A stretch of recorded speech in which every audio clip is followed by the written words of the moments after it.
देखिए बच्चों, कक्षा 10 गणित NCERT में आज आपका पुनः स्वागत है। इसमें हम आज क्या बताने वाले हैं। चैप्टर हमारा निर्देशांक ज्यामिति चल रहा है।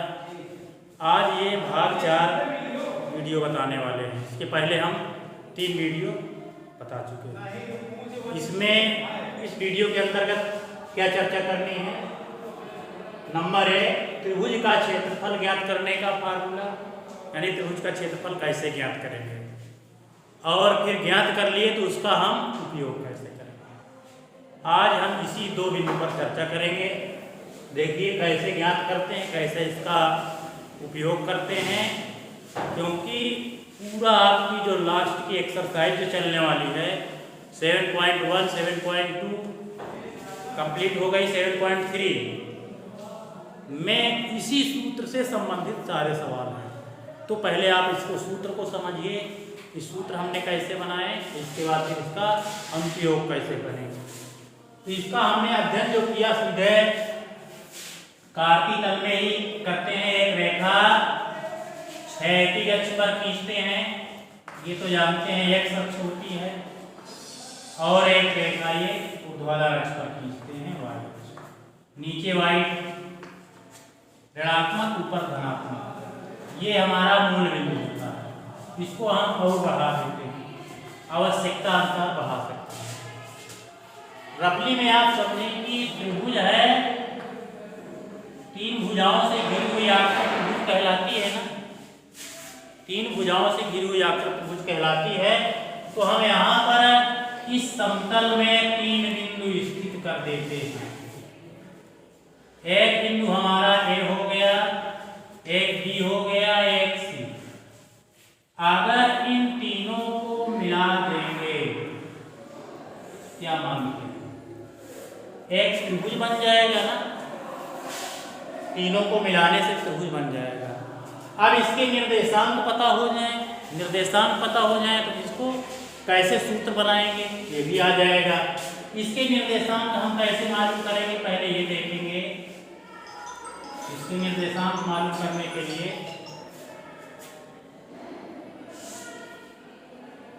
आप देखें कि ये बिंदु x अक्ष से कितनी दूरी पर है। यहां से हम लंब खींच देते हैं बिंदु B से। जितने भी बिंदु दिए गए सभी में से आप ये यहां से x अक्ष पर लंब खींचिए, लंबवत रेखा। ये क्यों खींच रहे हैं, क्योंकि हमें x अक्ष से कितनी दूरी है ये मालूम हो जाएगा। ठीक है। इसके बाद यहां से ये x अक्ष की दूरी है ना। क्रम से अगर हम इसके निर्देशांक मान लिए x1, y1, इसकी मान लिए x2, y2, और इसके निर्देशांक मान लिए x3, 3 निर्देशांक मान लिए। अब यहाँ पर ये देखें कि अगर हमने ये निर्देशांक माना, इसका मतलब x अक्ष की जो दूरी है ये हमने ये ले लिया x1, और ये वाली दूरी y अक्ष की जो है दूरी y1 ले लिए हैं। तभी तो हमने इसके निर्देशांक x1, y1, और इसके निर्देशांक x2, यानी यहां तक की दूरी x2 मान लिया गया, यहां से लेके यहां तक की दूरी, और ये वाली दूरी y2 मान लिए, ये वाली दूरी हो गई। तो इसके निर्देशांक x2, y2 हो गए। अब बात यह है इसके निर्देशांक यहां से ये बिंदु कितनी दूरी पर है, ये आप देखिए। इसकी दूरी हमने x3 मान लिया है यहाँ से, और y अक्ष पर कितनी दूरी पर है ये वाली दूरी हमने मान लिया y3। इसके निर्देशांक x3, y3 आ गए।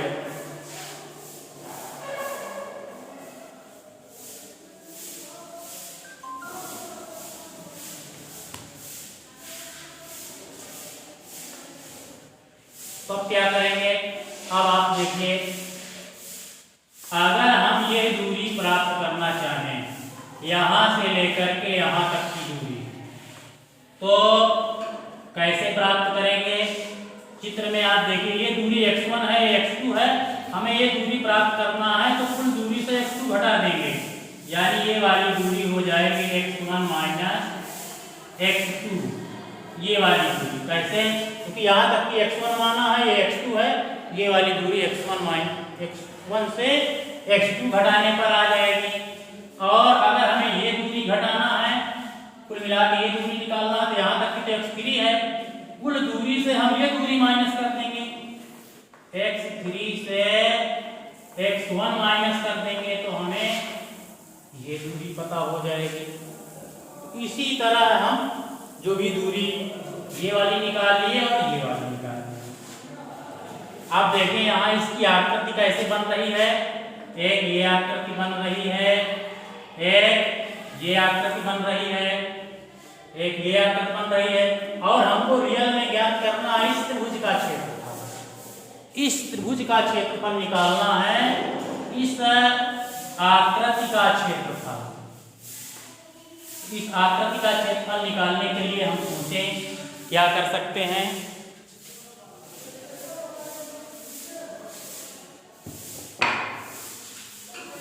और ये आकृति कितनी बन रही है, अगर इसका नाम ए बी सी, यहाँ पर नाम डी रख देते हैं, यहाँ पर ई रख देते हैं, और यहाँ पर ई के बाद ये एफ।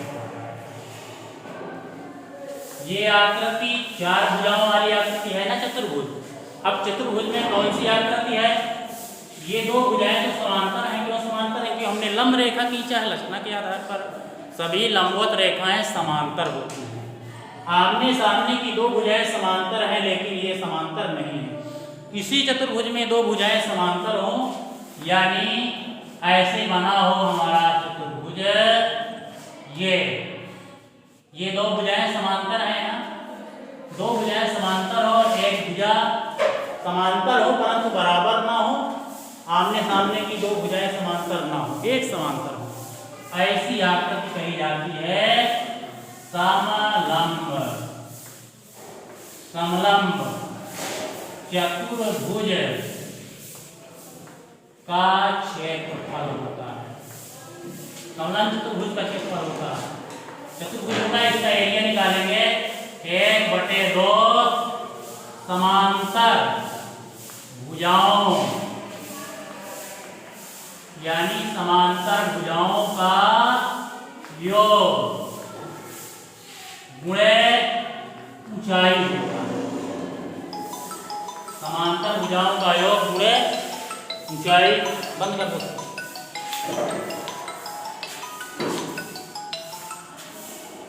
ये फार्मूला समांतर चतुर्भुज, समलंब चतुर्भुज का होता है, 1/2 समांतर भुजाओं का योग गुणे ऊंचाई।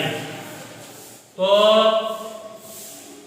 आइए इस सूत्र को हम उपयोग करते हैं। यहाँ पर पहले ये प्राप्त करना है, ऐसे समझें कि हमको इसको प्राप्त करना है, तो इतने का एरिया निकाल लें और इतने का एरिया निकाल लें, दोनों को जोड़ करके ये वाली चीज माइनस कर देंगे तो हमारा ये वाला एडजस्ट हो जाएगा।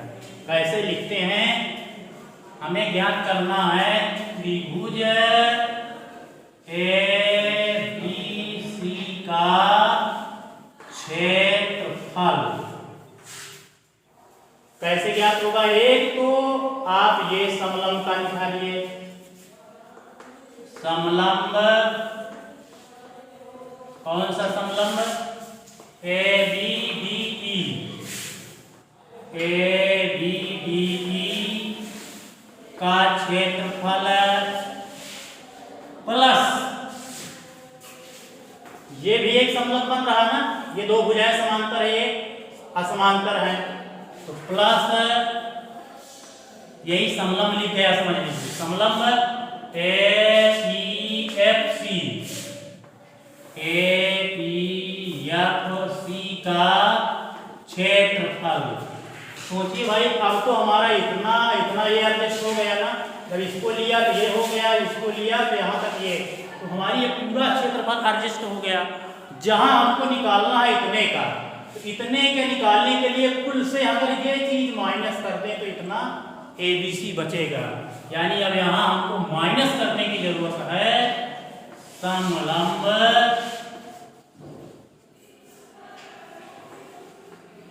चतुर्भुज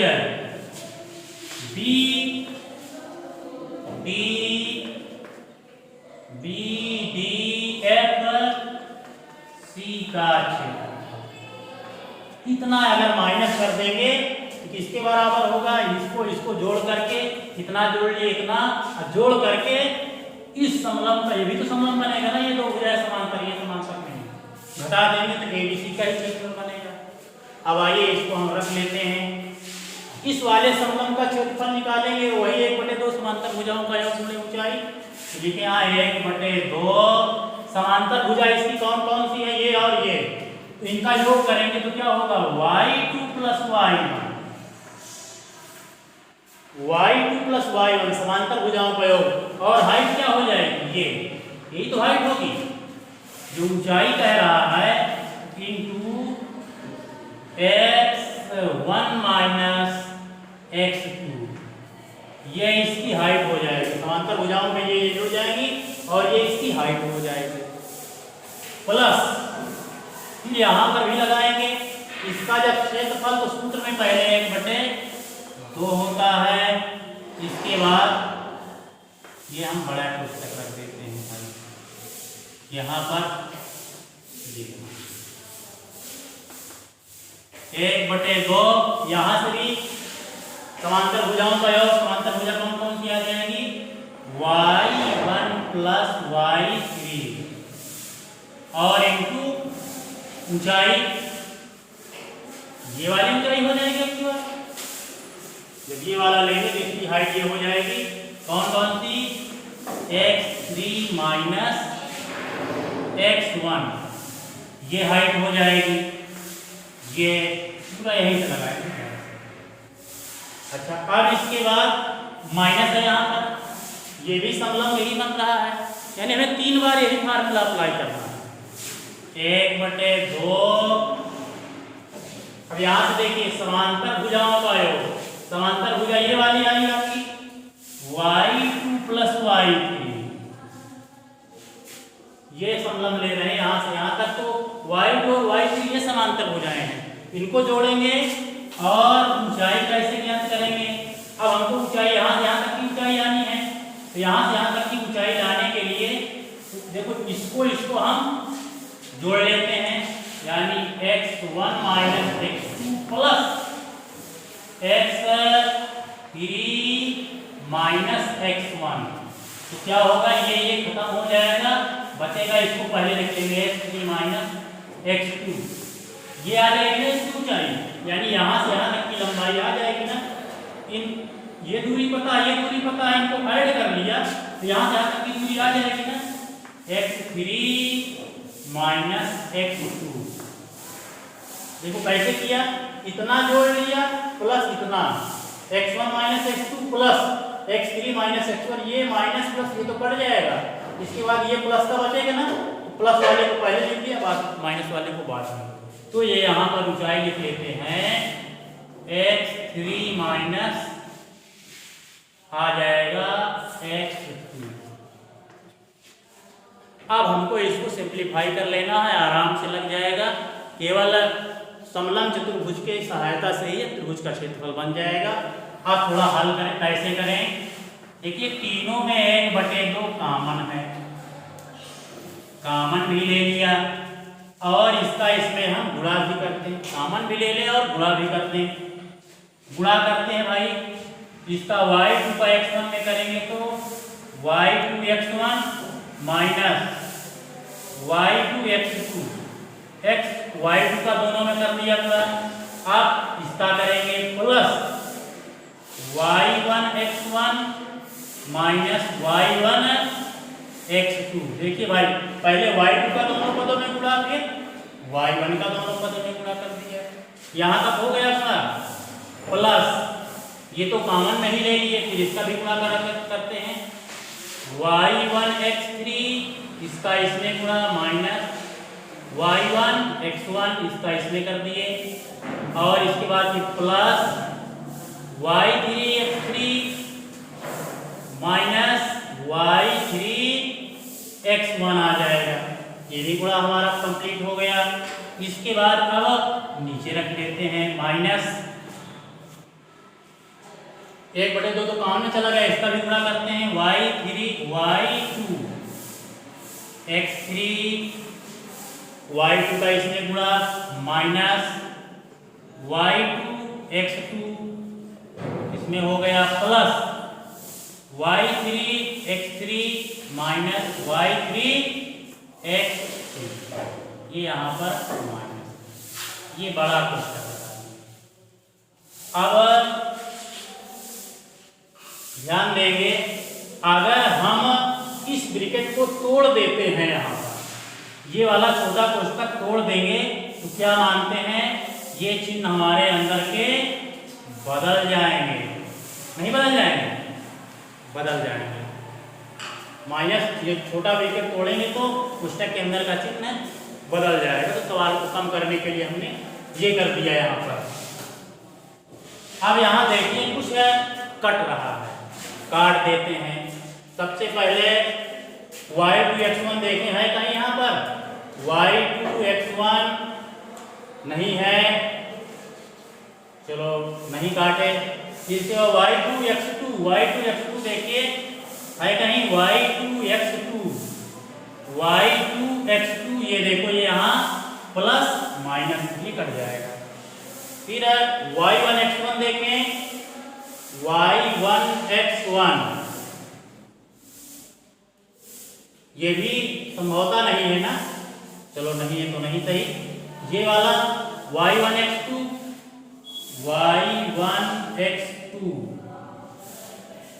है कहीं y1x2 ये भी नहीं है। y1x3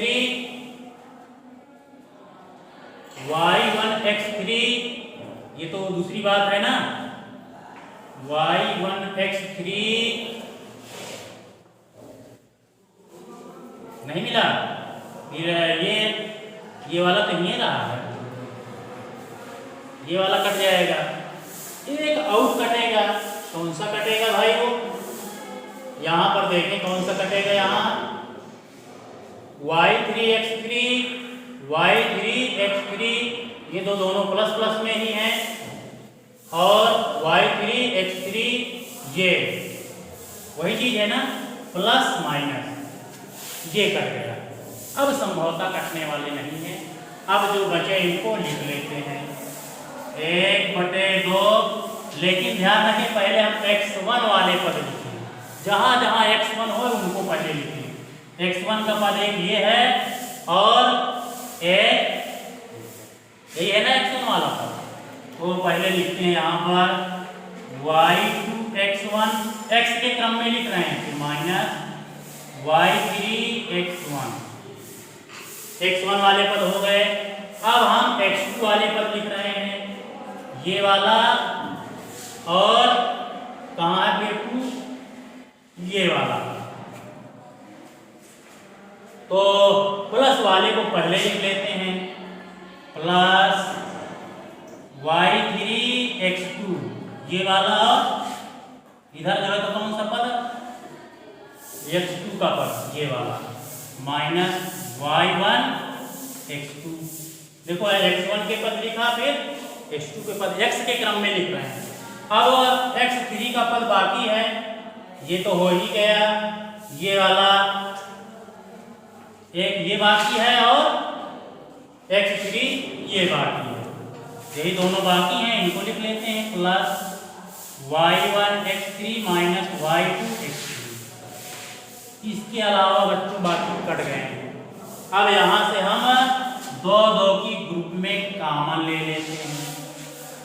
जब कॉमन ले लेंगे तो यहाँ से x1 कॉमन बन जाएगा, y2 माइनस y3 बचेगा, प्लस x2 कॉमन हो जाएगा, y3 y1 plus x3 common हो गया, y1 माइनस y2 तो ये हमारा त्रिभुज का क्षेत्रफल काहे का बन गया, ABC का। त्रिभुज ABC का क्षेत्रफल, और इस क्षेत्रफल को डेल्टा से प्रकाशित करते हैं, किसी भी क्षेत्रफल को डेल्टा से, त्रिभुज के क्षेत्रफल को डेल्टा से। तो ये हो गया हमारा फार्मूला। देखिए इतनी मेहनत करने के बाद ये बना है। अगर आप इसको बना ले जाएंगे तो फिर भूलेंगे नहीं। कैसे बनाया आपने देखा, हमने समतल पर 3 बिंदु लिया, तीनों को निर्देशांक लिखा, फिर ये यहाँ से तीनों से लंब खींचा और ये यथाउचित सबकी दूरी निकाले। इसके बाद एक ये समलंब है, हमारे पास 3 समलंब बन रहे हैं। समलंब चतुर्भुज का क्षेत्रफल 1/2 समांतर भुजाओं का योग ऊंचाई। पहले इस वाले समलंब का क्षेत्रफल जोड़ दिया, इस वाले का जोड़ दिया, और फिर टोटल में से ये वाले समलंब को घटा देंगे तो ये वाला एरिया बन जाएगा। वही चीज यहाँ पर किए हैं। इसके बाद कैलकुलेशन कर लिए, ये वाला हमारा फार्मूला प्राप्त हो गया है। इस तरह बच्चों इसको फार्मूला निकाला जाएगा। ये है निर्देशांक ज्यामिति के रूप में, इसका हमने निगमन किया। ये फार्मूले की सहायता से हमारी पूरी एक्सरसाइज 7.3 की है। अब जो है इसको हम उपयोग करते हैं, सूत्र का तो आपने जान लिया, इसका हम उपयोग करेंगे एक्सरसाइज 7.3। बुक दीजिए।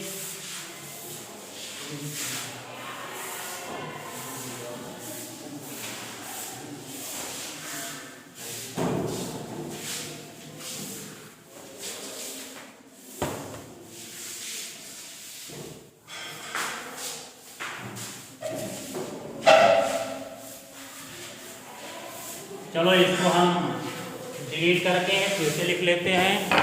क्वेश्चन नंबर 1 है एक्सरसाइज 7.3। हमारी एक्सरसाइज चलेगी 7.3 का पहला नंबर क्वेश्चन। एक कह रहा उस त्रिभुज का क्षेत्रफल ज्ञात कीजिए जिसके शीर्ष। अब हमें एक रफली ऐसे समझने के लिए एक त्रिभुज बना देते हैं, ठीक है ना। ऐसे भी बना दें, निर्देशांक ज्यामिति में भी रखें, उसमें थोड़ा टाइम लगेगा। ऐसे समझने के लिए रफली बना लिया। 3 निर्देशांक दिए गए हैं। पहला दिया गया है 2,3, बी वाला दिया गया है -1,0, सी वाला 2,-4। निर्देशांक सही है ना।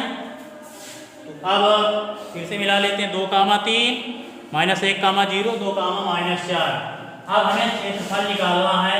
इसके निर्देशांक ये x के अक्ष के 3 मान है, y अक्ष के भी 3 मान है।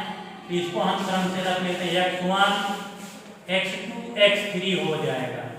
ये वाला y1, ये y2, ये y3 का मान बनेगा। इस तरह 3 निर्देशांकों में x1, x2, x3, y1, y2, y3 का मान रख दें और त्रिभुज के क्षेत्रफल को डेल्टा से प्रदर्शित करते हैं। एक बार हम फार्मूला फिर यहाँ लिख रहे हैं 1/2 x1 y2 minus y3 plus x2 y3 minus y1 plus x3 y1 minus y2। ये है हमारा फार्मूला। इसी फार्मूले से हमको सवाल लगाना है। कैसे लगाएं? अब x1 की जगह पर हम रख देंगे 1/2 तो रखेंगे, फार्मूले है। x1 की जगह पर 2 रख देंगे, y2 की जगह पर क्या रखेंगे 0, x3 की जगह पर नहीं, y2 y3 है, y3 की जगह पर रख देंगे -4 है, यहाँ भी -2 हो जाएगा। प्लस जोड़ घटाना ध्यान रखें, प्लस x2 के स्थान पर ये वाला मान -1, फिर है y3 की जगह पर -4 और -y1 की जगह पर 3 हो जाएगा, प्लस x3 की स्थान पर 2,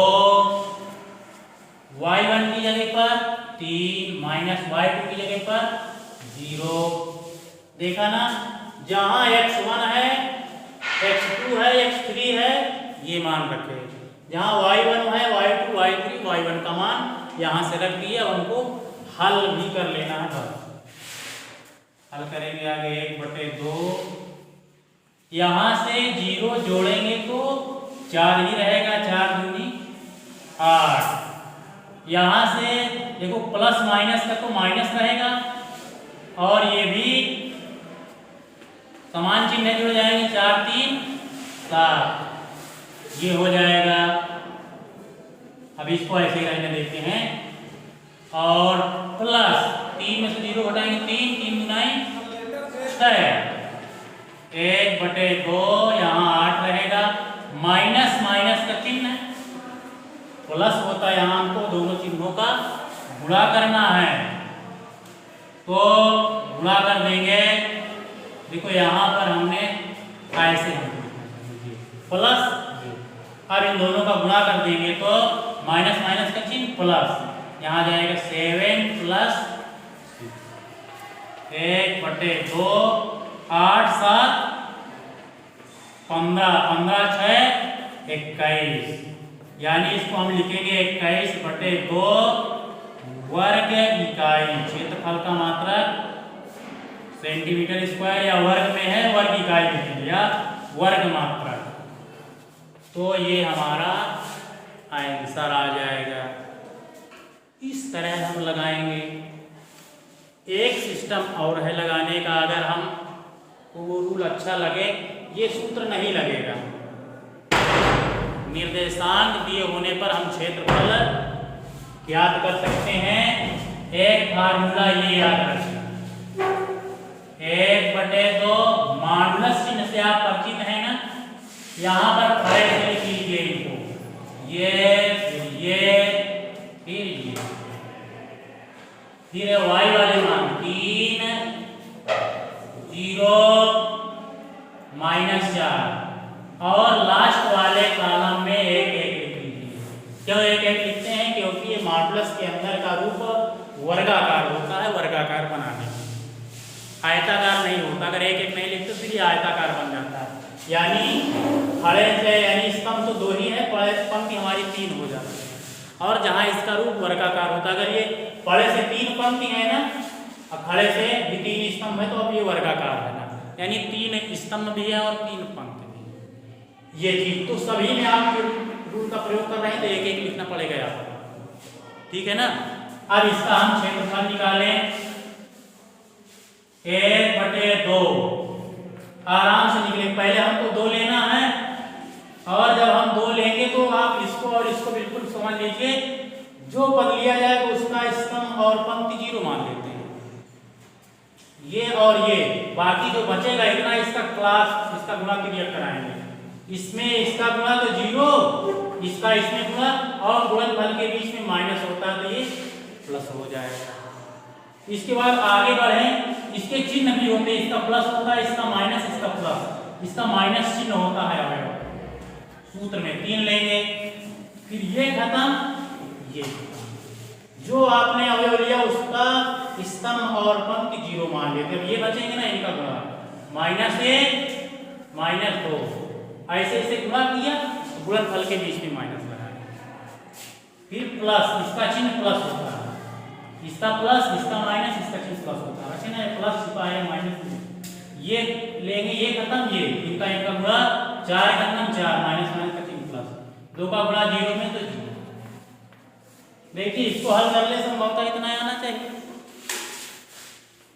1/2, यहाँ पर 8 हो जाएगा, ये हो जाएगा -3, -3 3 त्रिका 9,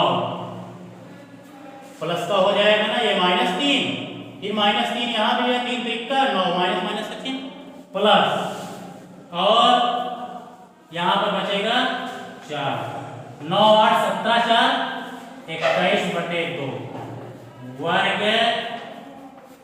थोड़ा ये बेटा आपको कठिन पड़ेगा जरूर, लेकिन छोटा लगाना चाहें तो ये सूत्र नहीं उपयोग होगा, डायरेक्ट इसका सूत्र यही निकल आएगा, दोनों का आंसर एक ही आएगा। तो ये इसी में हमने मॉडुलस रूल लगा दिया। मॉडुलस को ही कहते हैं डिटरमिनेंट यानी सारणी। ठीक है ना।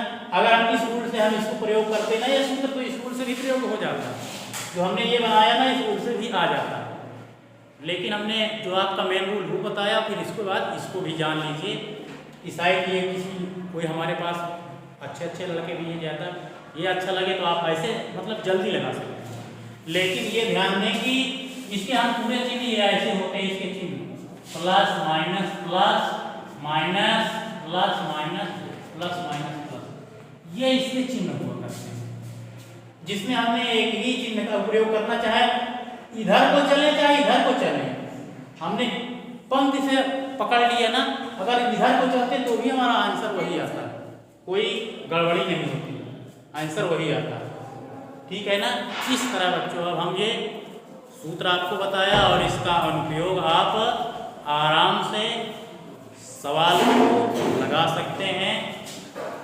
यही चीज करना है, आपको जिस रूल से अच्छा लगे उस रूल से लगाइए।